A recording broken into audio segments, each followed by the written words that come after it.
কোথায় গেলে বিষ্ণুপুরবাসী? বলি বিষ্ণুপুরের যে রাস শুরু হয়ে গিয়েছে সে খবর কি আছে? রাস বসেছে সেই ৫ তারিখ থেকে আর চলবে প্রায় ৫ দিন।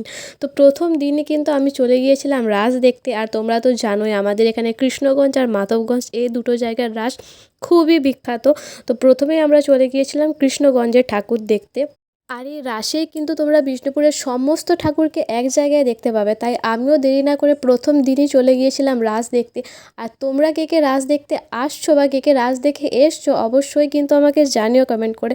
তো তোমরা দেখতেই পাচ্ছ প্রথমে আমরা গিয়েছিলাম কৃষ্ণগঞ্জে, যেমন তোমাদেরকে বললাম। আর কৃষ্ণগঞ্জের সমস্ত ঠাকুরগুলোকে আমি তোমাদের সাথে শেয়ার করে দিলাম। এখান থেকে বেরিয়ে আমরা যাব মাধবগঞ্জে। মাধবগঞ্জের রাস উৎসবের মেলাটা আরও অনেক বড় করে হয়। সেখানে অনেক দোকানদানি থেকে শুরু করে সব কিছুই বসে।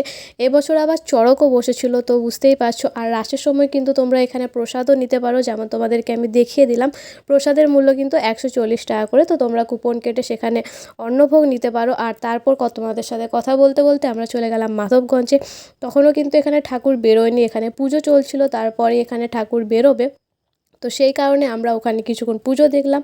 আর তারপর চলে গিয়েছিলাম এখানে যে দোকানদানিগুলো আছে সেখানে।